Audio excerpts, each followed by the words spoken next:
Well, hello everyone. I come to you from my back porch on a surprisingly warm December day here in Chicago, and we are here together to wrap up the year. And I'm to be honest with you, all things considered, I will be perfectly pleased to let this one go.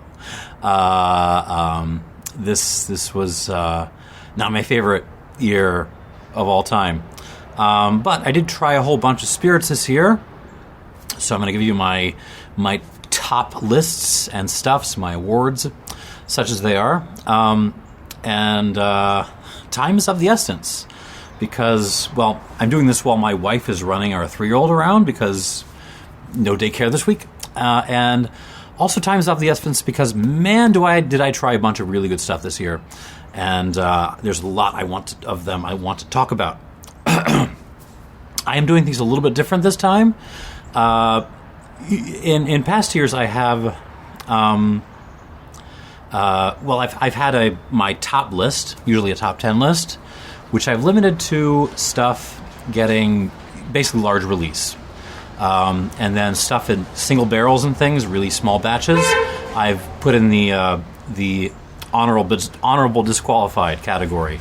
This year I had so many good, awesome, really, really small releases that I wanted to highlight. I want to give a little bit of hype, because that's what these lists are all about, right? It's about giving a little bit of extra hype to things that deserve it. I've made 2 separate top 10 lists. One for the larger releases, which I'm defining as 400 bottles or over, and one for the smaller releases, under 400 bottles. Yeah, and let's get this started. Yeah, what a year. What a year. There was some really good family stuff, and then the world is in a bad place. Let's put it that way. Enough so that I not only did my usual kind of philosophy driven videos this year, I also did a fair number of policy and economics and political videos this year, and that made a lot of people big mad. But it feels like there's enough to talk about. I've seriously considered just spinning all that off into its own channel. It's probably a terrible idea, because I'm enough in the fitness space that I've seen plenty of those channels, and they ain't good. So I'm very hesitant to throw my hat into that ring. Anyways, let's stop blabbing. Great years for spirits, regardless of whatever else has been going on. So let's get to the awards. First off, I am tasting one of my number ones in this here glass.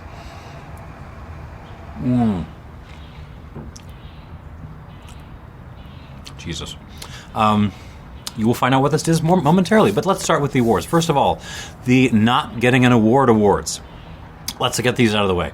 Springbank. I finally reviewed some Springbanks this year. They're not getting an award. For obvious reasons. The hype train has been out of control for the last decade and change, at least. Also not getting an award this year. Alambique Serrano's Unaged Rums. I gave high placing to their Cartier 30 last year, the first batch. And they had the indecency to come out with a second batch, which was even better this year, plus a pot distilled one, the Alambique de Cobra, which is also very, very, very good. And they're not getting an award because, stop it. Stop making awesome stuff, guys. No, I'm kidding. Keep making awesome stuff. But yeah, let other people get on the podium, for God's sake. All right, moving on to the what I'm going to call the Hometown Heroes Awards. Some stuff from Chicago that I think deserves some special praise, because it's not all about Malort and Caval, for God's sake. 2 things I want to point out, 2 particular bottlings. First, the Chicago Cane Cooperative Founders Blend. Someone in Chicago, a bunch of socialists in Chicago, are making some really, really fabulous rum. Who knew? Anyways, go seek it out. Go buy it. It's not too expensive. And secondly, the Judson and Moore single malt Scotch. Single malt, not Scotch, American whiskey. Really, really fun stuff. it reminds me a little bit of early batches of McCarthy's. There's an edginess, an eau de vie of barley kind of quality to the Judson and Moore that I really, really like. And if you run a large retail chain or are involved in running a large retail chain, do a pick of that malt. I guarantee you will be rewarded for it. All right, let's move on to honorable mentions. By the way, because I'm doing this in haste, I don't have most of the bottles here. I pulled out the number ones. They're sitting right here. Nothing. I don't have anything else on hand. Honorable mentions, things that didn't make either of the top 10s, but deserve some mention. First off, Foursquare Equidem in the black muscat casks, or whatever the hell heck that was. I mean, Foursquare gets a ton of hype, and they absolutely deserve it. This is a absolutely delicious, fabulous bottling. A little too expensive, as a lot of premium rums kind of got this year, but I mean, if you want a big, gooey, cask-driven Foursquare, it's been a long time since I've tried anything as good as the Equidem. Also, a very, very tiny batch, the Mezcal Osfera Espadín con Mango y Chile, which was just freaking delicious. Maybe not the most profound bottling I had this year, but one of the most crushable things to hit my table in the past 12 months. Also, the Barillon, the 1989 Baz Armagnac, which I bought for my wife, actually. Just a terrific example of Barillon at its in balance with itself, kind of marrying the grand old classic spirity nature with its crazy lemony muddy character. Great, worth a shot. But I don't know how much. I just don't want to give Barillon too much exposure, because I feel like I'm constantly, glazing them, and they get enough glaze as it is. Also, another one of the best American single malts I tried this year, and I tried a bunch of them. The Virginia Distilling Company, the cider cask finish, really only showed, at least for me, only showed what it's got with water. But my God, what a fabulous whiskey! Under $40, just wallops. Pretty much all the scotches I can think of in that price range, and it has its own kind of distinctive character to it. Also, Durumbas, the Durango bottling. I paid about $70 for mine. You can apparently get them cheaper if you can.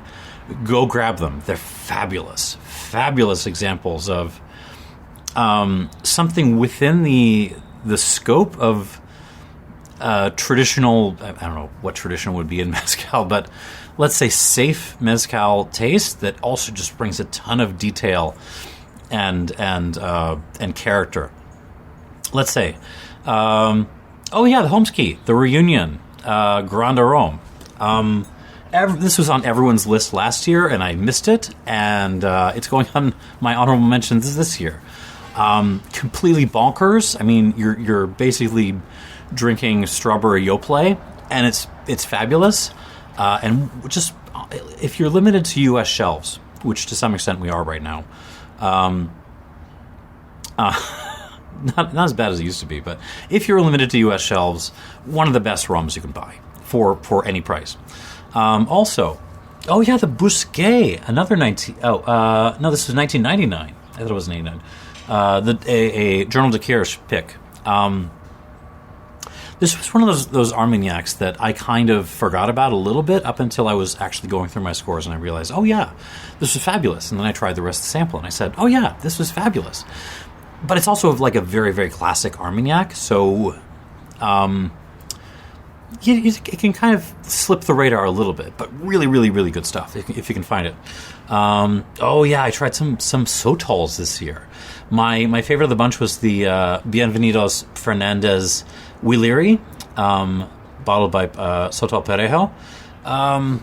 Just needs a little bit of water to kind of get there, but also just absolutely delicious spirit. Tiny batch. Absolutely worth a grab if you can find it. We're coming to the end of the honorable mentions.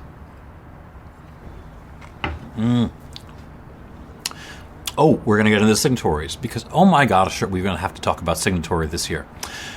Glenbergie, 15-year-old, 2008. This was the signatory exceptional cask number 2 from their 100 proof edition. This wasn't the first fantastic Glenbergie I had this year, but it was one of the fantastic Glenbergies I had this year. Just a dark whiskey that just brought a ton of little teeny tiny details. Absolutely one of the bottlings that kind of put Glenbergie on my map as a distillery to seek out more from. And it wasn't even that expensive. Like, if you can still find a bottle, I mean, we're talking, under €70 certainly for a 15-year-old. Oh yeah, Venezuela, a country we've had some interesting relations with in the last couple of months, but the rum artisanal bottling from the Cask distillery, CADC, and I forget what it stands for. Magical stuff. Really, really aniseed driven, fennel driven. I mean, just a crazy rum, but absolutely fabulous and not expensive. I mean, again, it's for under €50 for a 50 centiliter. Also from Rum Artisanal, there's a WP from 2007, one of the most off-profile Worthy Parks I've had, but really, really, really good at Worthy Park, and again, not expensive at all. And last of my honorable mentions is we're going to give it to the something I really, really, really wanted to put on one of my top 10s, and I just price-wise and value-wise, I couldn't quite get there. The Dar & Son Le Quart de Fantôme, an Armagnac made from the other grapes of Armagnac that no one cares about in a single plot bottling. But what got me about this stuff was not only that it was delicious, but it was delicious and super duper young. And young Armagnac, I mean young brandy as a category, is something I'm really trying to keep an eye on because we're going to run out of the old stuff, folks. So we're going to want some good young'uns to kind of come in and take their place. All right. And that is the end of my 12 honorable mentions. Let's do some more special awards. Biggest Flex Award. No contest. This year goes to the Signatory 100 proof edition, which, to my mind, is the best thing to happen to Scotch whiskey. Maybe whiskey, period, in like several years. Maybe the last decade or so. This is just Signatory dumping casks out, not from the most famous distilleries, the most desirable distilleries. You're never gonna see like a Kleinlish or a Lagavulin in this series. They're just good jobbing distilleries, presented very well at 100 British proof, 50.7.1%, and they're fabulous. They're usually often under €40, and just mind-bogglingly good value. Signatory is single-handedly trying to push down the price of Scotch whiskey overall, especially independent bottlings, and I cannot give them enough of a salute for that. They're trying to save the category, and big props to them. Region of the Year award, Domfrontais, no question. This was kind of a year for Calvados, a big year for Calvados. There were a ton of fabulous releases, but I think the region that really kind of landed on people's maps this year, and it was the Domfrontais. I was already a little bit of a fan. I was collecting them as I saw them, but damn, were there some good Domfrontais bottlings this year. Père Calva was a thing. Best New Bottler, I want to give a special award for this, because there were a whole bunch of great new bottlers this year. Authentic Spirits really just kind of hammered itself onto the scene. I think it just about a year ago, maybe a little bit more, but doing some fabulous work, and they shall show up later on down this list. But no, I think the bottler that kind of Perhalia also. in DC. They just came out with 3 rums, which are fabulous. But no. I think the bottler that has most impressed me is American Single Cask. I went on a split for some of these folks' bottlings, and I wasn't really expecting much. It was some random American single malts, rye, finished bourbons, and they're fabulous. I don't know where they're getting these things. I never know the distilleries they're getting them from, but my God, American Single Cask is onto something. They're on a different level. So yeah, they get a big salute from me as well. And finally, I'm going to give a special "You've Got to Try This" award to Raisenbauer Carrot Eau de Vie, which is basically just you're drinking carrot. That's what it is. It's amazing. It's one of the spirits of all the things this year that I've wanted every single person who's any kind of spirits nerd to try, because it just tastes like you're drinking a carrot. Really fabulous. If you see it, grab it. And that leads us to the first top 10, the top 10 small bottlings, the under 400 bottlings. Let us walk through these. I have got... and I have to tell you, I was trying to figure out the order of these 2 nights ago, and I finally ended up with a tie for first place. So there's your warning. There was 2 spirits. I poured last on my samples of them. And I couldn't choose which one I liked more. So they're both first place. But let's walk through. Let's walk our way up there. Top 10 small bottlings.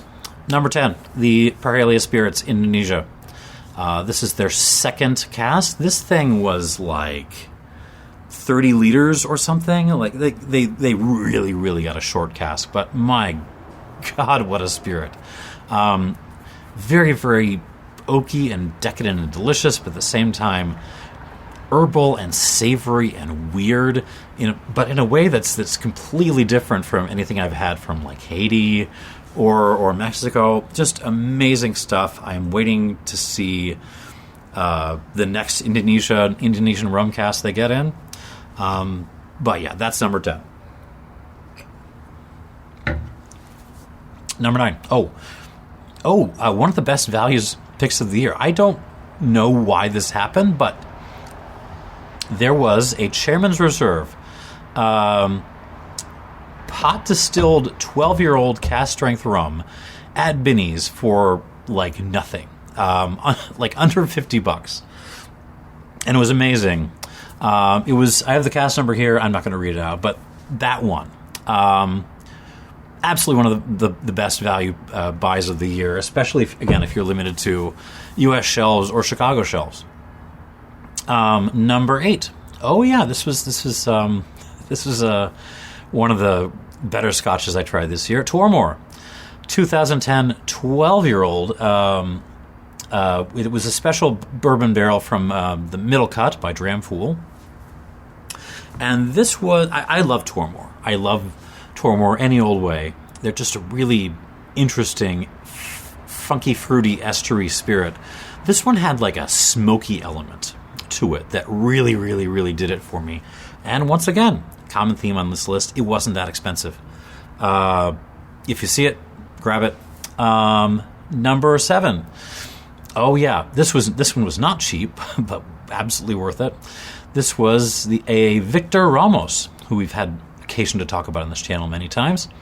Gusto Historico, Coyote, and Madricush, and Baikush. It's so an ensemble.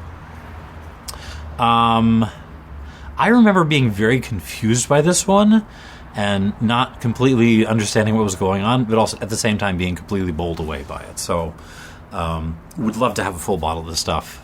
I probably never will, but still, worth a place on this list. Number 6, possibly the highest scored spirit I tried this year, New Yarmouth, 1994, bottled by the Thompson Brothers. This is column still New Yarmouth, so I was expecting like delicious, decadent stuff, and that it is. It's delicious, it's decadent, but it's also just incredibly nuanced and detailed. and just a fabulous, fabulous spirit. It was a bit expensive, but totally worth it for what you were getting. That was my number 6 on this small bottlings list. Number 5, an Armagnac, 1975 Cialis, Teneros, just a classic, like sour, grungy, musty example of Teneros Armagnac. And I don't know, I think that sums it up. That's about all I can say about it. It was a fabulous bottling. I bought one the second after I tried it. Number 4, I think the only Hampton to make this list, to make any of these lists, the Rum Artisanal HDHE 2009 15-year-old. So this was basically DOC, D-O-K, the highest ester mark that Hampton makes, bottled by Maine, and aged at Maine and then bottled by Rum Artisanal. And it basically tastes like lightly aged Sour Patch, the candy, super duper sour candy, delicious, fabulous stuff. And once again, kind of a Rum Artisanal theme here. Not that expensive.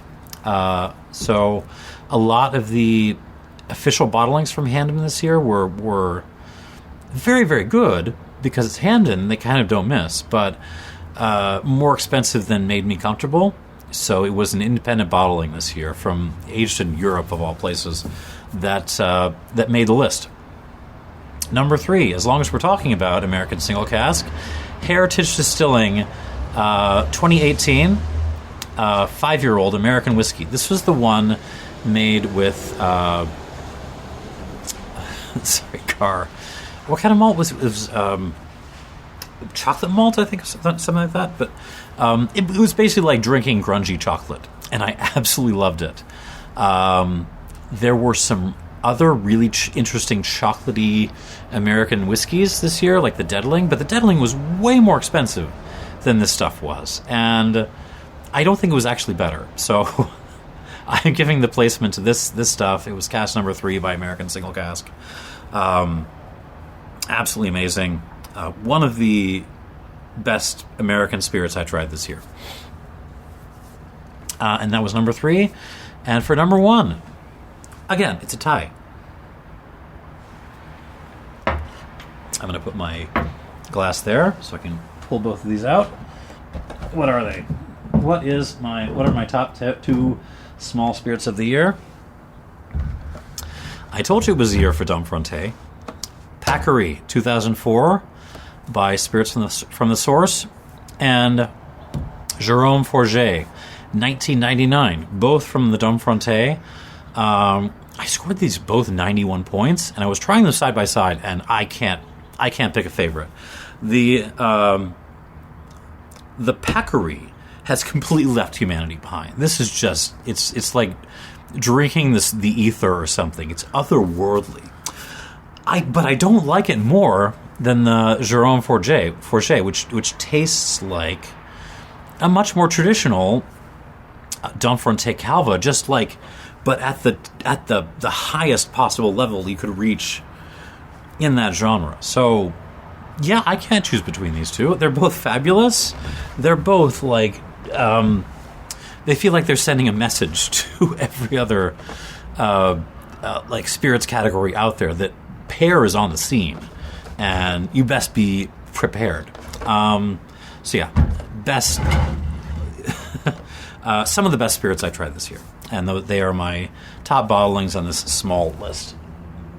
And let us move on to our large top 10 large bottlings. But first, we have to get through some honorable disqualifieds.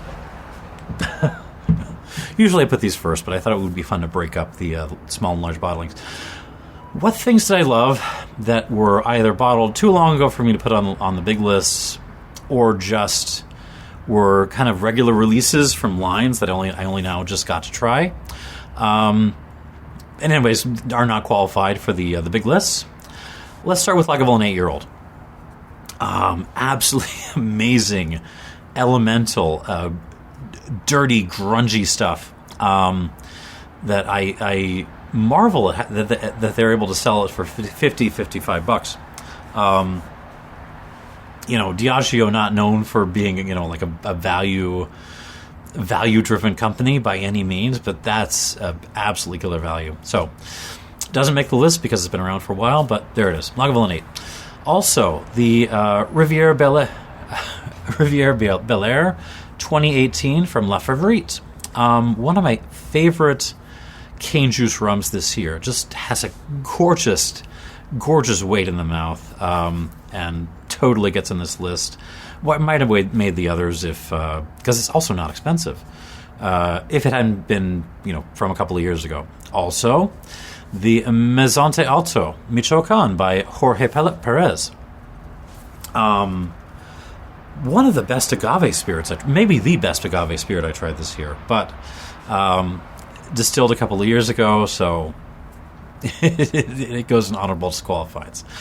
I tried a couple of baijos, which really, really impressed me. First of all, the Luzo Laojiao Techu, which I think is now going to be like my go-to for introducing Luzo Laojiao to people, because it's just such a fabulous example of strong aroma baijiu, and that distillery in particular. But it wasn't my favorite of the standard bottling baijius that I had this year, because that was the Jianquan, the baby of Zhou Guizhou, which is one of the stankiest spirits I've ever tried in my life. I actually like the little Jianquan more than I liked big Zhou Guizhou, but it's still it's bizarre and weird, but also very harmonious and fabulous with food, actually. And it's not it's $20 odd or something, so very, very expensive for the quality you're getting. Additionally, O Risenho. I tried a bunch of O Risenhos this year, and a bunch of rums from Madeira, the Isle of Madeira, this year. I think this was probably my favorite. It's the basic.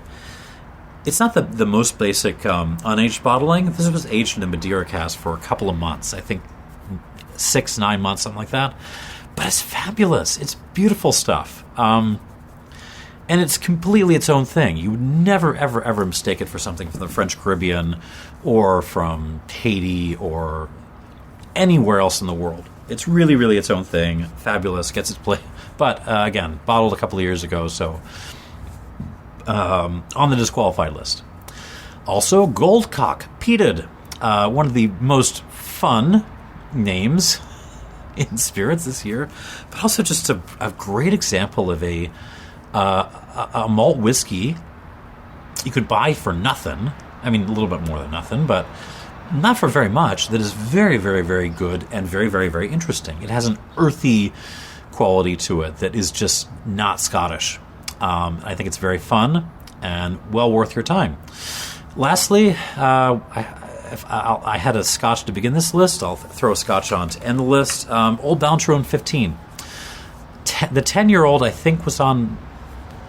It was somewhere in the top list of video from last year. But 15 also deserves your attention. It's another one which really needs some water to come alive, but once it does, I mean, my God, what a fantastic, peaty, grungy, floral, interesting little spirit that is. I feel like Ballantrae in general just deserves a little bit more love, a little bit more attention, especially because the official bottlings are kind of out there and available, especially if you're in Europe. But enough of my talking about disqualified stuff. You want to hear the top 10 large 400-plus bottles list. Let's start with a salute to a distillery that's closing this year. My number 10 is the Edelbrand Gin. The Edelbrand Urban 6-row New World Dry Gin, which is, I think, their last bottling ever because they're retiring. It's a really adorable older couple, and I think they're just shutting things down because they want to move on.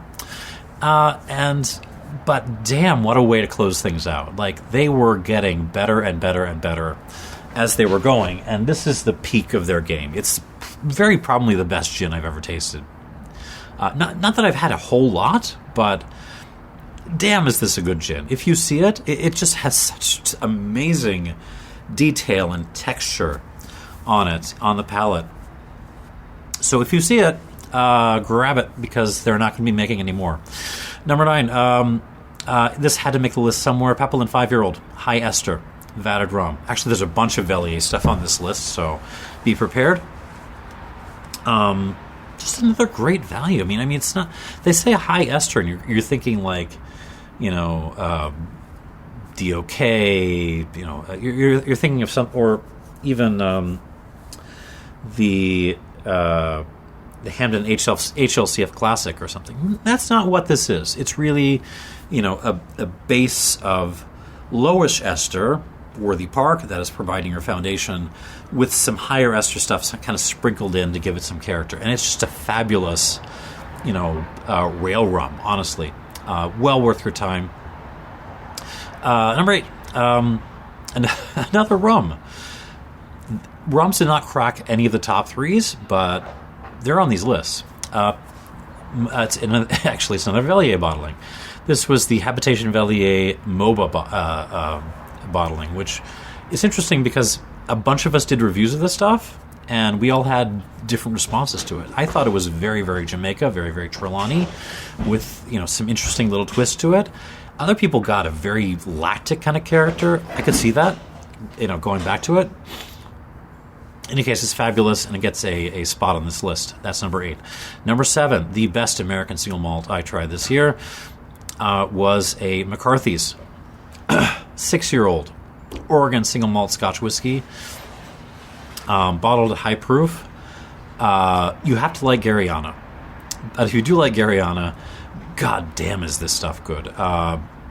Clear Creek doing some of their best work right now. They make number 7. Number 6, the twin sibling to the MOBA, the Savannah hair bottling by Habitation Vellier. I reviewed them in the same video. They're terrific. Hair is hair. This is the best example of hair I've ever tried. But yeah, it tastes like it's somewhere between rum and baijiu, and I love it. And now we're at the top 5 for our larger bottlings. This is the one that only just made the list, but it did make the list. Balanqueros. Tobola by Alberto Ortiz. I bought this for my... I enjoyed this so much that I bought it for my wife, but it was only like $100 dead even, which is really, really well priced for a Tobola of that level of quality. So it absolutely makes the list. Number 4, it's another Vellier. This is the Papillon 10-year-old from Reunion. It's a vatted rum, but it's all from Savannah's, and it really... I think people might have gotten this one a little bit twisted, because they're comparing it to some of the, the aged hairs and the aged Grand Aromes, and that's not really what this is. It's a blend of their column stock and some of that high ester stock, and it really kind of just redefines what a blended rum can be. It sort of tastes like, forgive me, almost like a Navy blend, but what if Navy blend but Savannah? It's something like that. And I really, really enjoyed it, and it makes the number 4 spot. That is the highest rated rum on this list, I think. Oh, no, I lied. The highest rated older rum on this list. Top 3. Guillaume de Luc VSOP Grand Champagne Cognac, bottled by Authentic Spirits. 4-year-old-ish cognac, bottled at stonking high proof, and it was super cheap. I loved this stuff. I think it's sold out now, and that makes me very, very, very sad. But goddamn, it feels like we're going to have to start. I already said this. We are going to have to start paying more attention to younger brandies in the next couple of years. But goddamn, you do them right, and they're really good. And this was a prime example of that fact. Number 2, possibly the best rum value of the year, was the Rum Artisanal Burke's Elements Wasser, or water if you like, which is basically, I think, highest ester Hampden, I believe, that had been dunked in sherry cask for a little bit of time. And I mean, Hampden has their own Pagos. If you want sherry cask Hampden, it's not this good, and it's more expensive than this. So, absolutely gets my word. Fabulous, fabulous, fabulous rum, and really, really reasonably priced for what it is. But my number one spirit of the year. What is in this glass?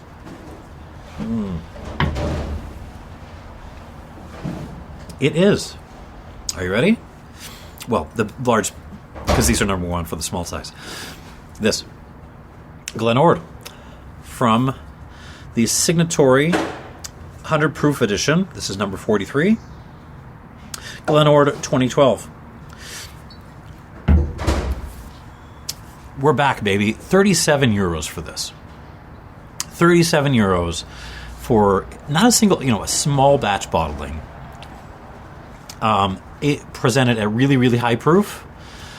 That's absolutely fabulous. It's got fruit. It's got some gunpowdery lactic elements, some weirdness. This stuff can fight it out with Kleinlisches at 5+ times the price point.